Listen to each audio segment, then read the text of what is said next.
quanto mais alto o nível educacional lá no Vale do Silício, maior o gap salarial entre homens e mulheres. Esse futurista maravilhoso, ele falava, ainda no século passado, sobre como a gente precisa ser high-tech e high-touch.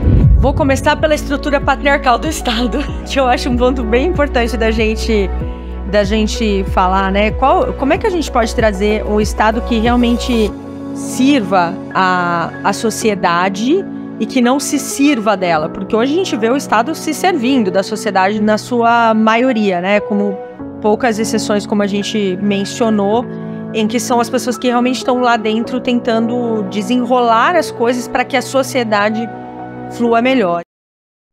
Future Hacker. Life. Path. Future. Olá pessoal, bem-vindo de volta ao Future Hacker. Temos aqui a honra de receber a Cynthia Michels. Ela é empreendedora, ativista influente, fundadora da Área 56 Inovação e foi líder do Núcleo Vale do Silício no Grupo das Mulheres do Brasil por 4 anos.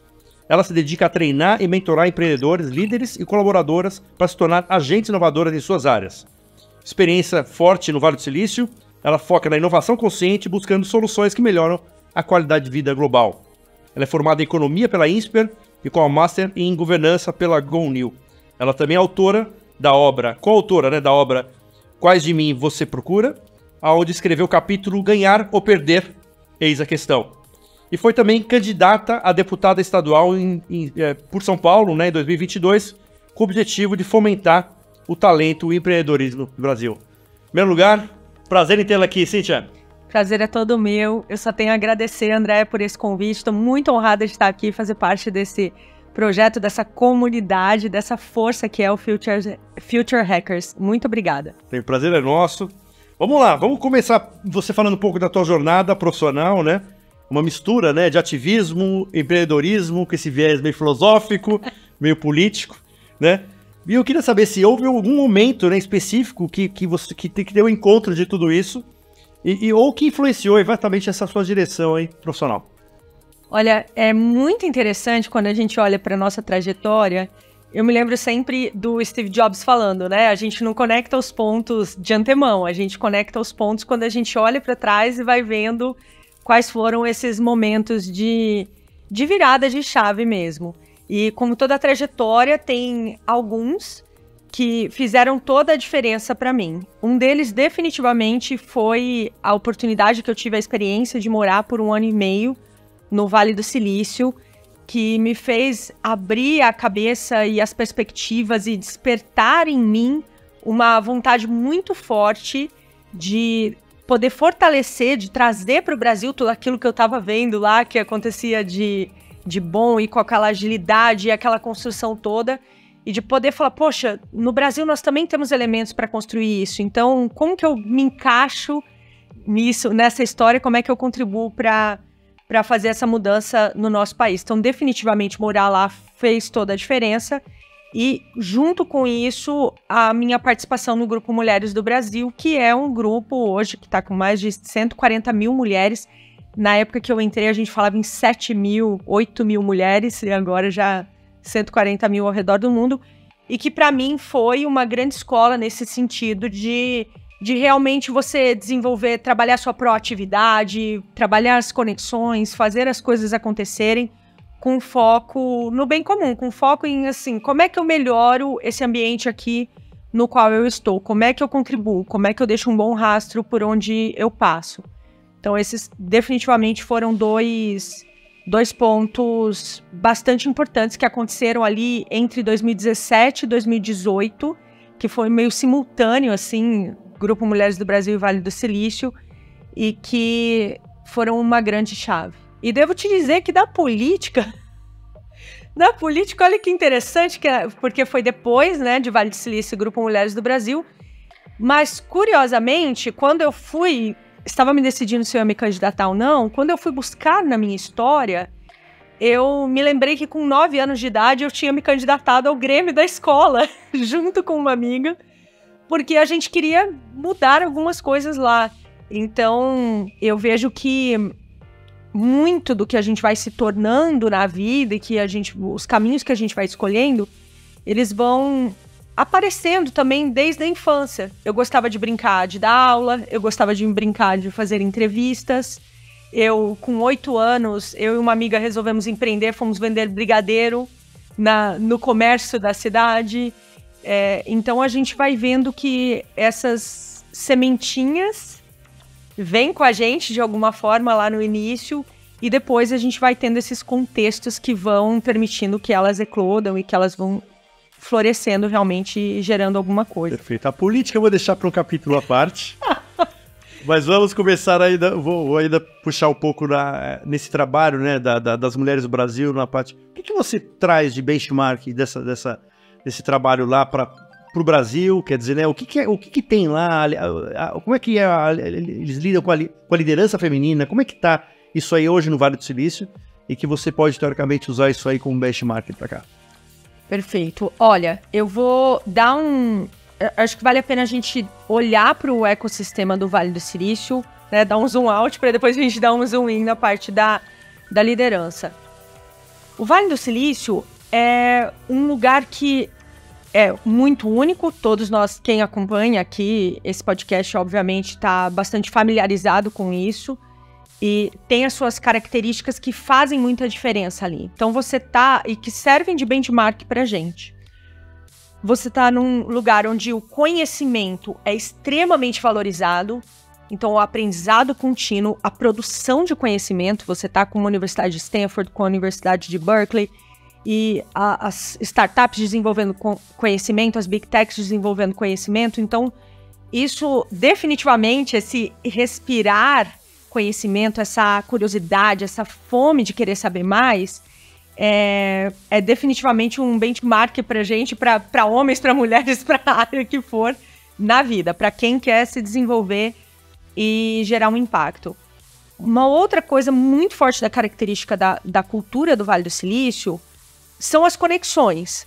São pessoas do mundo inteiro, quase metade das pessoas que moram no Vale do Silício não nasceram lá, ou nasceram em outros estados dos Estados Unidos, ou nasceram em outros países, que era o meu caso, e você tem gente do mundo inteiro, com línguas diferentes, culturas diferentes, com religiões diferentes, comidas diferentes, tudo acontecendo ali, e convivendo e trabalhando para gerar as inovações das quais a gente tanto se beneficia, outras nem tanto, mas a gente pode falar dessa parte ética depois. Então, definitivamente, esse fomento às conexões é algo que é muito importante para a gente alavancar o empreendedorismo e a inovação aqui no Brasil. E um outro ponto importante dessa cultura é a parte da experimentação, que é a cultura do bora fazer, testa rápido, errou, aprendeu, vai para a próxima. Não é um erro de qualquer jeito, é um erro erro que tem método, né? É algo que faz muita diferença nesse sentido, porque tem um olhar mais consciente ali sobre aquilo que está sendo feito, qual é o objetivo a chegar e como é que a gente faz isso, mas tem uma abertura maior à experimentação do que eu observo que a gente tem aqui.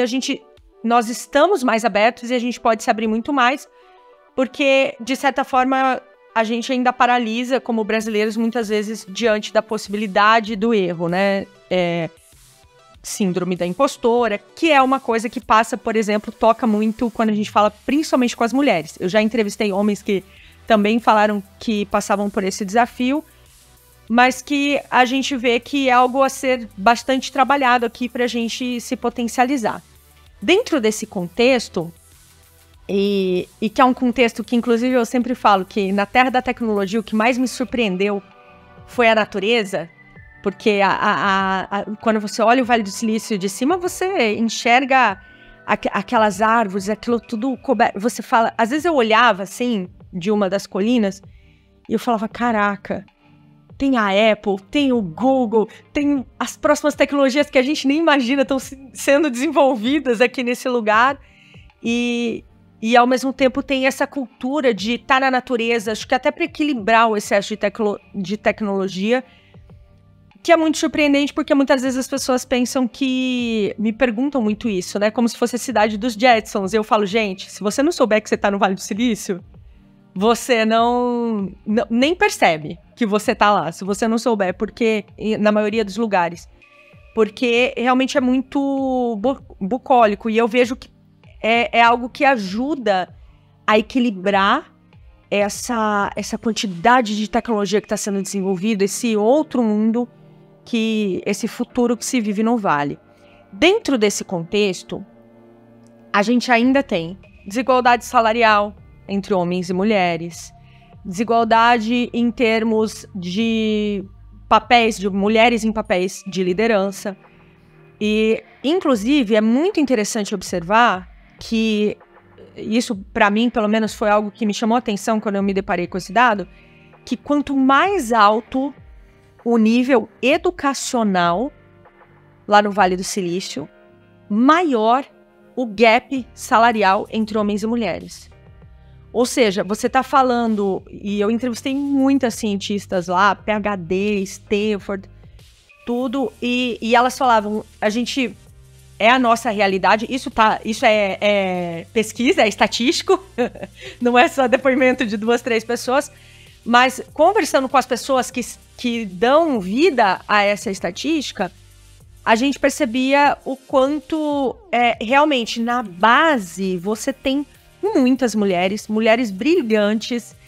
Você pega na academia, por exemplo, eu lembro de uma amiga minha que ela falava isso, Cíntia, quanto mais vai subindo o nível hierárquico, mais as cabeças vão ficando brancas. Literalmente, né? No cabelinho branco, são homens, são mais velhos, e aquilo vai fechando num clubinho.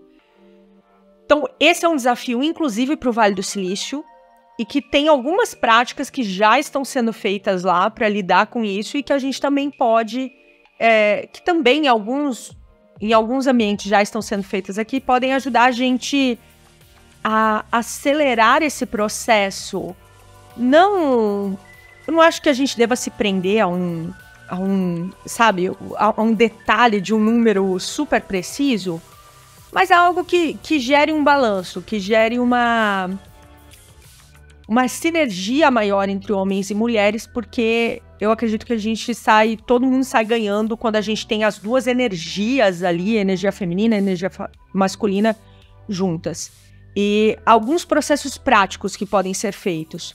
Programas de mentoria, programas de desenvolvimento para essas mulheres, para ver se é uma questão, onde são questões técnicas, vamos desenvolver a parte técnica, onde são questões de habilidades, vamos desenvolver as habilidades, como é que a gente trabalha a negociação. A gente sabe que subir para a liderança passa muito pela sua capacidade de negociação, pela sua capacidade de comunicação, em alguns casos até mais do que a questão técnica, até porque as habilidades são outras. Então, vamos desenvolver isso. Alguns clubes do Bolinha precisam ser revistos, porque muitas vezes as reuniões, aquelas que definem as chaves que serão viradas, os rumos que serão tomados, as eleições que serão feitas, acontecem de madrugada, acontecem em lugares que não são lugares frequentados por mulheres. Não são vozes da minha cabeça, tá? Isso são relatos que eu ouvi conversando com mulheres e homens em cargos de liderança no Vale do Silício. Então, são silos que precisam ser quebrados se a gente realmente quiser fazer essa inclusão. Agora, a gente pode olhar, e vou fechar com isso, esse ponto, para 2 ângulos ali. Então, da parte dos homens, precisa ter essa vontade de mudar, porque as mulheres claramente estão com vontade de mudar isso, e as mulheres também gostam de liderar e também gostam de contribuir e servir dessa forma. Da parte dos homens, obviamente, não tenho a ilusão de achar que vai ser todo mundo, mas aqueles que querem contribuir com essa causa, efetivamente ajudarem a quebrar esses silos e esses ciclos que impedem as mulheres de chegar nesses lugares. E das mulheres, também essa proatividade E eu vi muitas mulheres que fizeram isso e chegaram a cargos altíssimos lá, de abrir o caminho. Se tudo é mato, se não tem a referência, eu vou ser a referência. Se é assim, se é essa língua que se fala aqui, se é assim que se comunica e se negocia, eu também posso aprender a falar essa língua. Então, eu vi muitas mulheres que passaram por isso e que enfrentaram isso de maneiras diferentes. Fundadoras de startups que passaram mais dificuldade de conseguir investimento, que passaram por assédio, que passaram por um monte de coisas que são culturais, não são técnicas. E são culturas que a gente precisa mudar, recombinar. Quais são nossos valores, quais são nossos limites. E, ao mesmo tempo, mulheres que conseguiram, que me relataram assim, olha, eu nunca tive nunca me senti impostora, nunca achei que eu não merecia, porque às vezes vem um auto-boicote também, né? Se você se sente impostora, você acha que você não merece aquilo, será que você busca a oportunidade com a mesma força que você busca quando você acredita em você? Então, também entrevistei mulheres que estavam, não, eu fui lá, eu abri meus caminhos, eu fiz os meus contatos, eu entendi a regra do jogo, eu joguei o jogo, e joguei o jogo de uma forma limpa, mas de uma forma proativa. Eu corri atrás. Tem tudo, né? Tem de tudo, né? Tem a que são mais acomodadas, a que você... É tão engraçado porque, assim, a gente... Na verdade, hoje, por coincidência, eu vou entrevistar a Ana Paula Vitelli, que ela escreveu um livro, foi tese de doutorado dela, que eu não sei agora se no ar vai estar antes ou depois da Cíntia, que é chamado Mulheres Invisíveis, que exatamente é o teto de vidro que acontece, é exatamente isso que você está falando. Quer dizer, aquele cargo gerencial, até lá tá cheio, mas para pular aquele grau gerencial para cima, para uma diretoria ou vice-presidência, o quanto que isso é uma realidade. E isso é bem legal, porque a gente hoje, por coincidência, eu vou estar falando com ela, né, de novo, não sei se vai sair antes ou depois da entrevista da Cíntia, mas vai ser muito legal. É tão engraçado, porque assim, às vezes a gente vê, né, alguns preconceitos tão velados, né, na sociedade, assim, do ponto de vista feminino, que é uma coisa que é até meio sutil, não é sutil para alguns, né, mas para os meus ouvidos é complicado, que assim, nossa, aquela mulher chegou naquela posição, você viu, aquela mulher chegou na presidência, como se fosse, como se não fosse uma coisa normal, como se fosse, olha, quer dizer, ela é mulher e chegou, é uma coisa que tá tão intrínseca que as pessoas, né, falam normalmente, né, olha, a presidente do IBM é uma mulher, como se fosse é um absurdo, né, a maneira, né, como você trata esse tipo de tema, né, assim, é meio que tá tão velado que, assim, que as pessoas aceitam, né, uma afirmação dessa e às vezes nem passa de uma maneira dissonante, né. Eu vejo que isso que você tá relatando é muito comum, e é muito comum em qualquer assunto que a gente pegar, você tem umas referências. Você tem aquilo que você vê, o que você vê na mídia. Quem é que tá nos cargos de poder nos filmes? Quem é que tá nos cargos de poder nos livros? Quem é que tá nas músicas? Então, culturalmente, e isso reflete, obviamente, a arte alimenta a vida e reflete a vida. Então, assim, quando a gente não tá vendo alguma coisa que a gente não está acostumado, é natural que a gente dê um destaque para aquilo. Então, a gente está nesse momento de fazer essa transição. Então, no momento de transição, a gente começa a ver essas mulheres nesses espaços. Eu tive o privilégio de conhecer uma querida que se tornou amiga, que é astronauta da NASA, Dr. Yvonne Kegel, o nome dela. E ela... Então, você imagina, uma mulher astronauta, pra gente foi o máximo. A gente conseguiu fazer um evento com ela lá na Google, ela falando para 200 pessoas. E ela falando os desafios, depois num café a gente conversando sobre isso, e ela falando, ela sendo astronauta da NASA, os desafios que ela passava dentro ali no dia a dia do trabalho dela, e que eram os mesmos desafios que hoje uma mulher passa dentro de um comércio aqui na rua, em São Paulo, que passa no mundo corporativo, porque são mudanças culturais e elas estão acontecendo. Então, quanto mais a gente tiver esses papéis, esses modelos de referência, mais a gente vai se acostumando com isso e vai naturalizando. Mas é um processo, então não dá para querer que seja no grito ou no fórceps. Vamos pegar um exemplo. mudou um exemplo tecnológico aí. A gente tinha o Twitter. Podemos falar as marcas aqui? Eu esqueci de perguntar antes. Podemos falar das marcas. É porque já não existe mais. Nem existe mais. Tínhamos o Twitter, todo mundo chama Twitter, o passarinho azul, adoramos o Twitter, odiamos o Twitter, mas é Twitter. De repente o Twitter, dormiu o Twitter, acordou X. E aí, como é que fica isso? Fica que todo mundo até hoje chama o Twitter de Twitter, pelo menos até agora. Ou aí coloca Twitter, aí entre parênteses, X, entre parênteses, antigo Twitter. É uma fase de transição. Não é do dia para noite, não é de cima para baixo, não é na imposição. É gradual e constante, sabe aquela coisa de água mole em pedra dura, tanto bate até que fura? Então, assim, é a gente projetar mais, a gente dar mais destaque, mostrar mais essas mulheres cientistas. Eu entrevistei tantas mulheres cientistas. E se você entrar em qualquer sala e pedir para uma pessoa imaginar um cientista, imagine, tudo bem, em português é mais difícil porque daí é um cientista induz, mas vamos pensar se fosse em inglês, né? Imagine a scientist. Então, você não tá dizendo se é ela ou ele, né? A tendência é que todo mundo vai imaginar um homem. Porque você pensa em cientista, você pensa no Einstein, no Newton. É o que tá no nosso imaginário. E tudo bem. Então, vamos contribuir. Foi o que nos trouxe até aqui. Então, vamos contribuir agora. Vamos divulgar mais a Ada Lovelace, que é uma das mulheres que deu início aí à parte toda da computação. Tá lá no Vale do Silício, no museu... No Museu da Computação tem toda uma parte de destaque a ela. Vamos divulgar mais essas mulheres na ciência.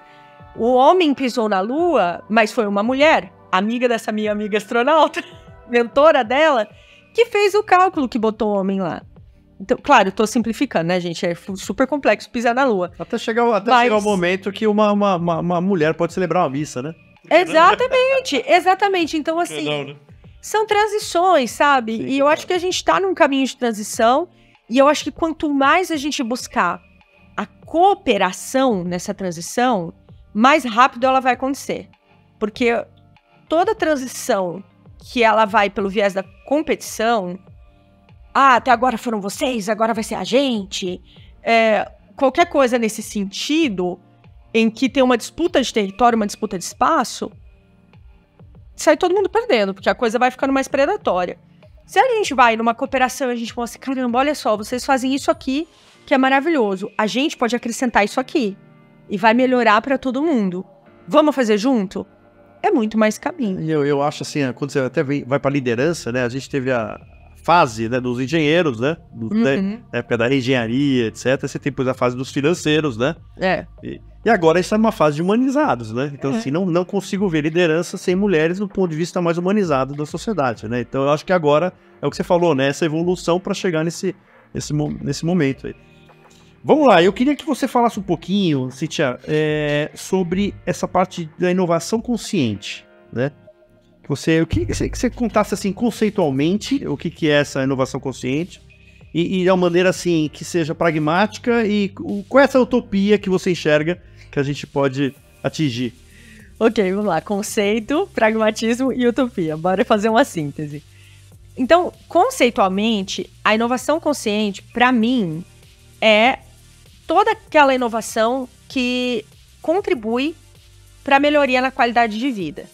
Então, ela pode ser uma inovação disruptiva, uma descoberta. Imagina o que foi a descoberta da anestesia. Olha que inovação que melhorou a qualidade de vida de milhões de pessoas, não só naquele momento, como até hoje. Abençoado cidadão. Desculpa, eu não sei o nome do cientista, mas alguém deve saber, marca nos comentários pra gente, por favor. Eu não tô com ele agora na cabeça, mas veja que inovação fantástica que efetivamente trouxe qualidade de vida. E ela pode ser uma inovação incremental, também, que gera um alívio ali naquele momento, que gera, quando você juntou, ou gera um prazer que te gera um benefício, né?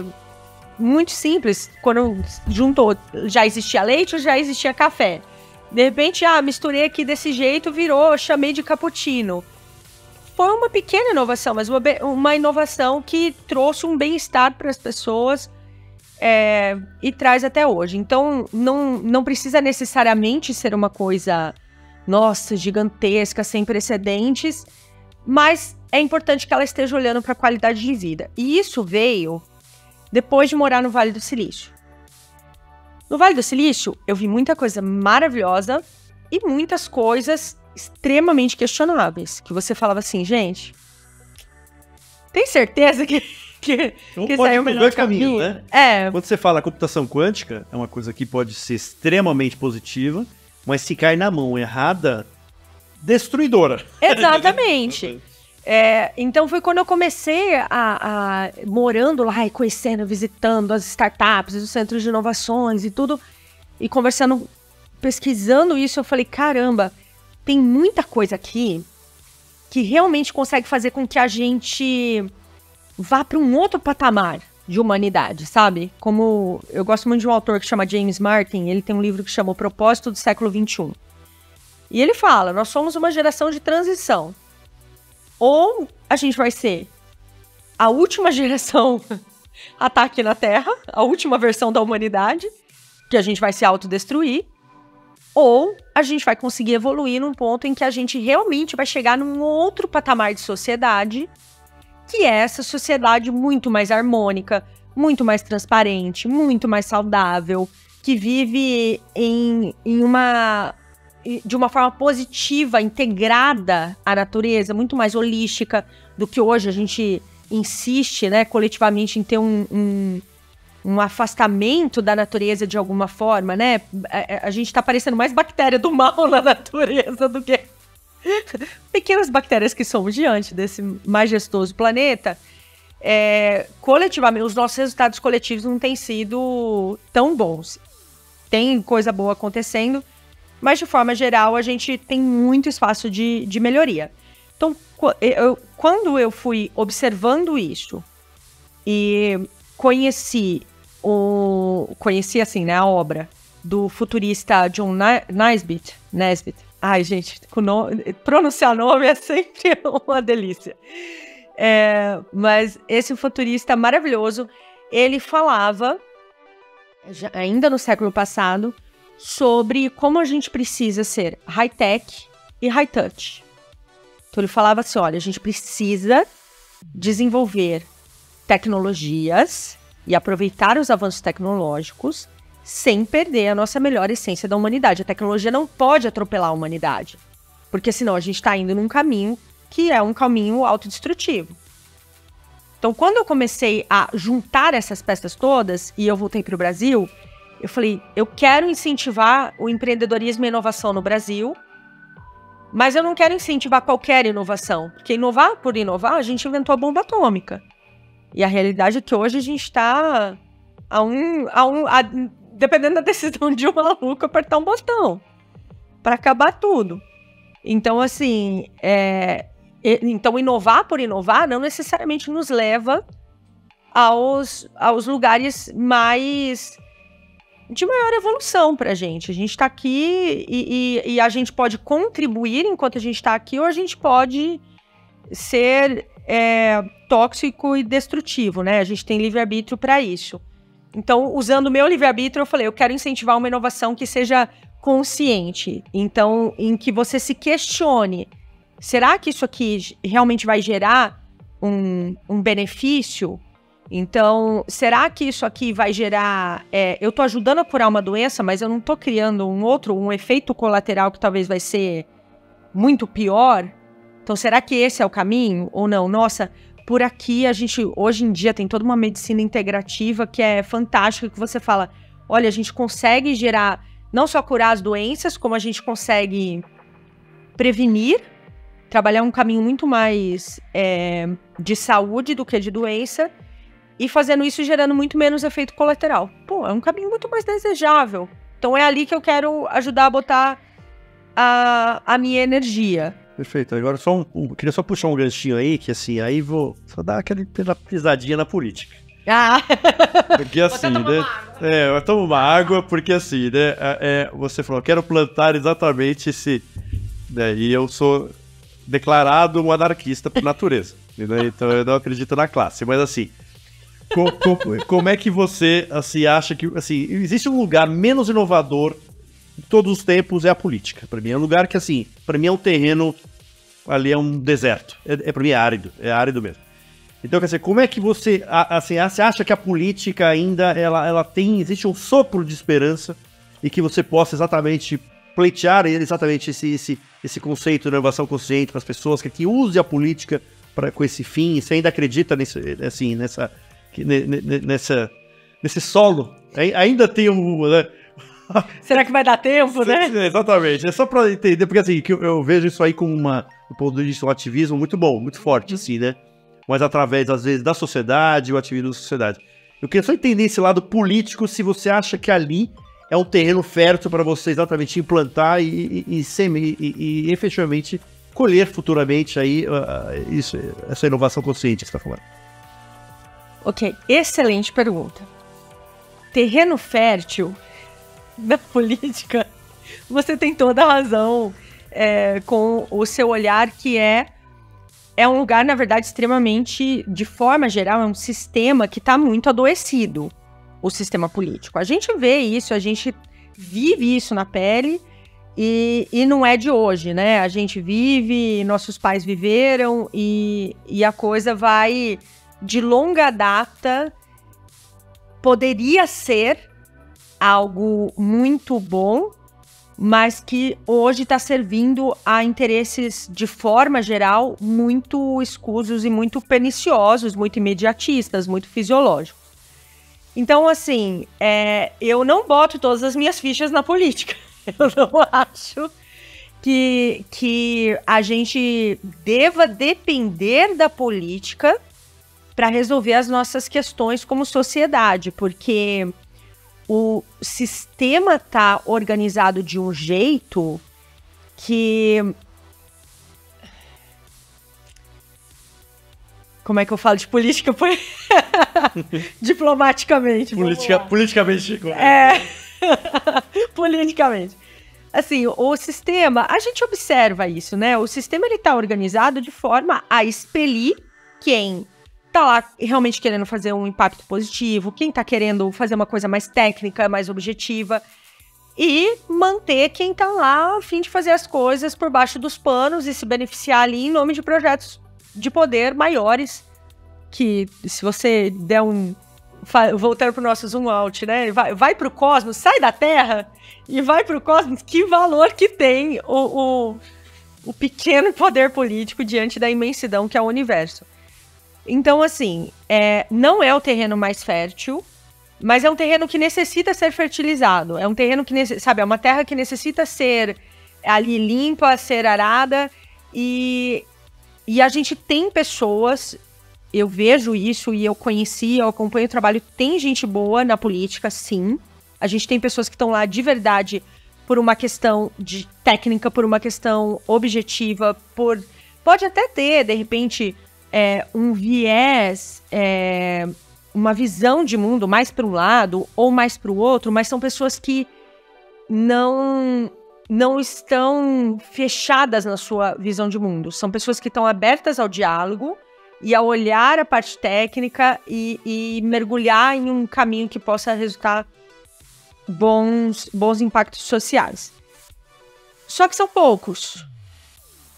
E a gente sabe que a união faz a força, né? Então, a gente precisa de mais gente lá dentro, ajudando a votar, ajudando... Olha, eu tava vindo pra cá, posso dar um exemplo bem prático, assim.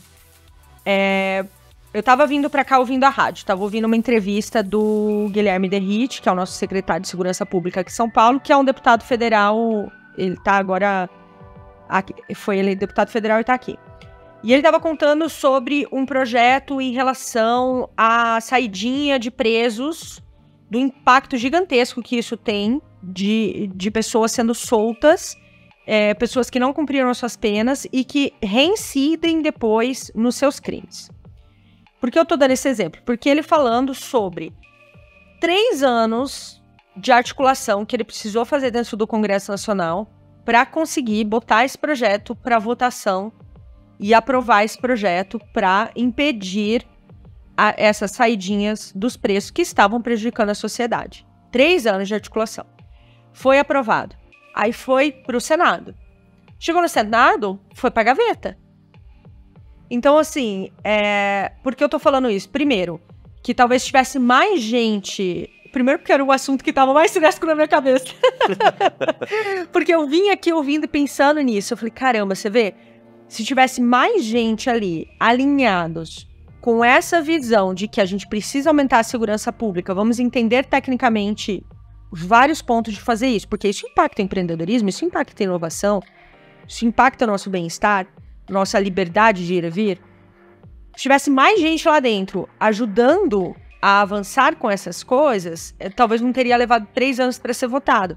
Se tivesse mais gente dentro do Senado efetivamente com vontade de fazer o país funcionar, talvez esse projeto não estaria, esse e tantos outros projetos não estariam engavetados. Então tem gente boa lá dentro e a gente precisa de mais gente boa lá dentro para fazer isso movimentar. Eu concordo, eu acho assim, que eu tenho um ceticismo um pouco arraigado na política, mas algumas pessoas me inspiram, né? Então, por exemplo, eu entrevistei uma garota, que é a Helena Branco, ela faz parte do grupo chamado Girls Up, da ONU, e com a questão de pobreza menstrual. Uhum.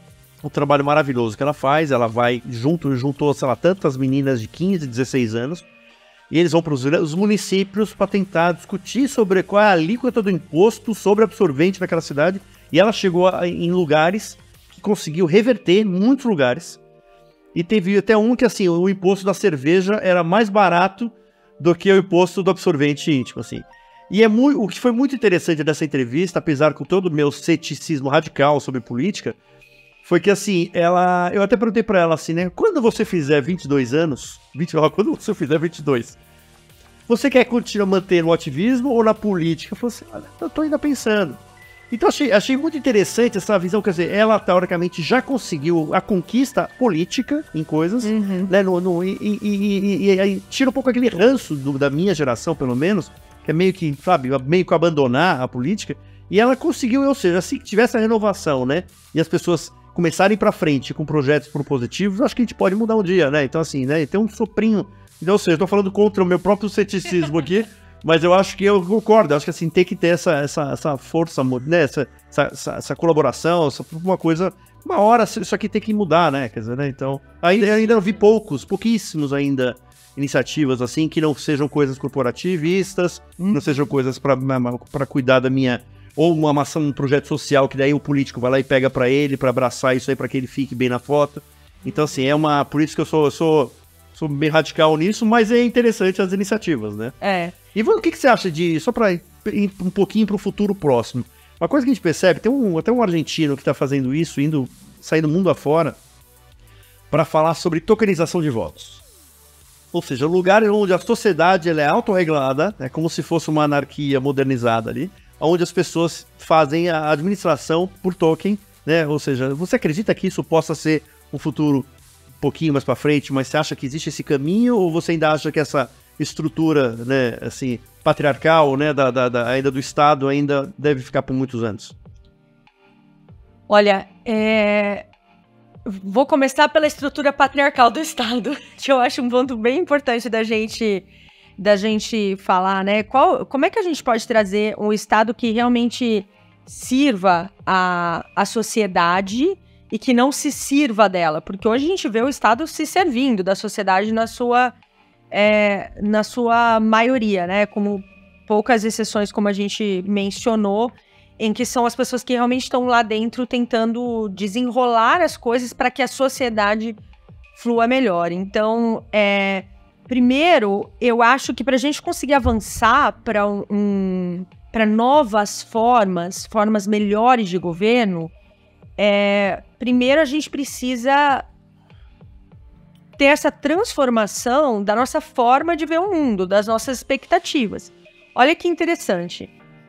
Eu estava vendo uma pesquisa recentemente que estava vendo que olhava para essa parte do quanto as pessoas votavam em candidatos que efetivamente queriam mudar a educação e do quanto que investir em educação realmente desenrolava retornava de votos para os candidatos, né?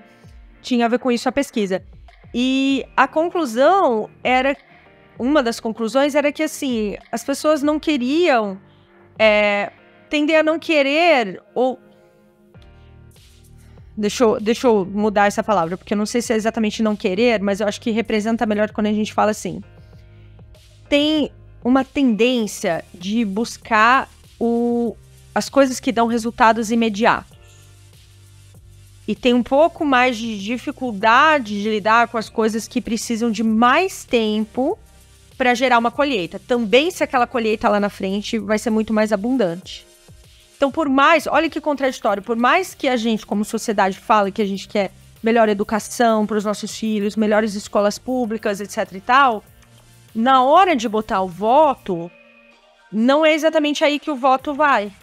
Não é exatamente... Aqueles que trabalharam para melhorar a educação não necessariamente são os que são reeleitos depois. Sendo que aqueles que agiram de forma mais paternalista e deram mais as coisas e resolveram questões ali que talvez fossem mais imediatas, conseguiam ter mais poder político, mais capital político para seguir o que é outra aberração, se a gente parar para pensar, as suas carreiras políticas, né? Porque política deveria ser serviço, não carreira. Você pode ter uma carreira corporativa, né? Uma carreira de médico, uma carreira científica. Mas a política todas essas são carreiras que servem também, mas a política, ela deveria ser, eu acredito, uma coisa um pouco mais centralizada nos projetos e nos impactos e nas habilidades que a gente tem de traduzir, de realizar esses projetos e impactos, do que necessariamente em pessoas e suas carreiras políticas. Dito isso, a tokenização é uma tecnologia que já está sendo usada, né? A gente vê, já está sendo usada para algumas coisas, e até as próprias DAOs, né? As organizações descentralizadas, já tem experimentações acontecendo nesse sentido.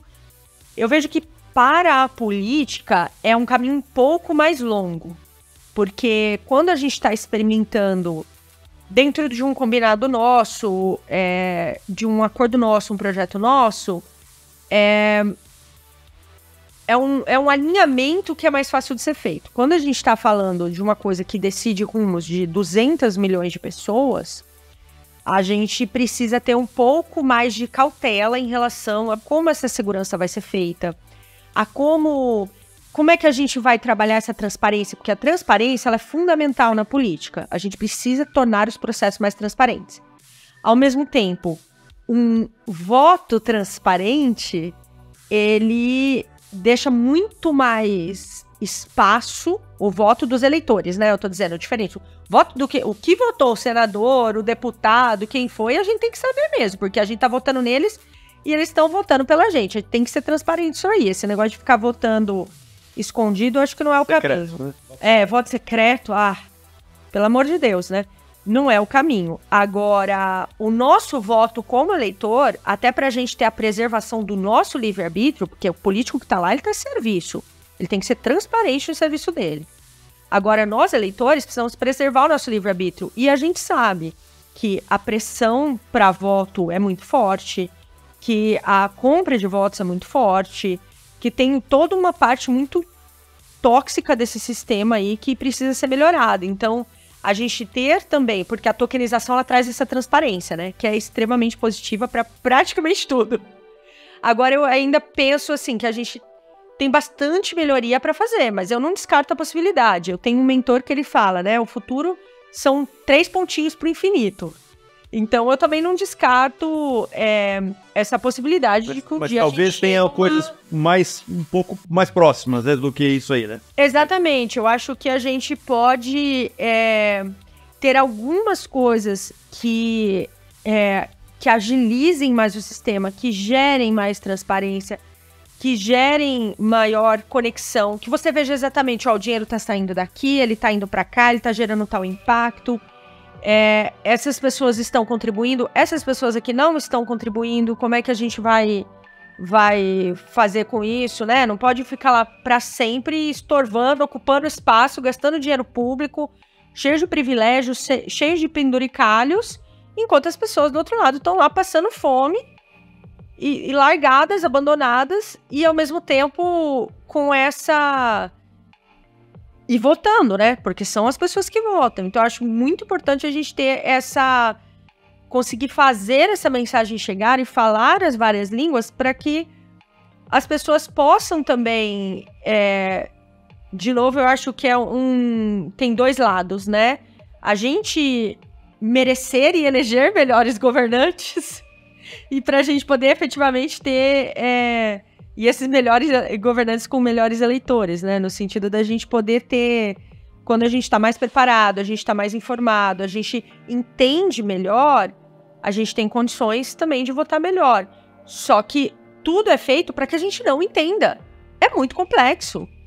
É muito complexo. Você pega legislação eleitoral, eu me candidatei, só para você entender o processo de fazer uma campanha, já é uma campanha. É o velho truque de você, né? Deixar tão complicado que, né?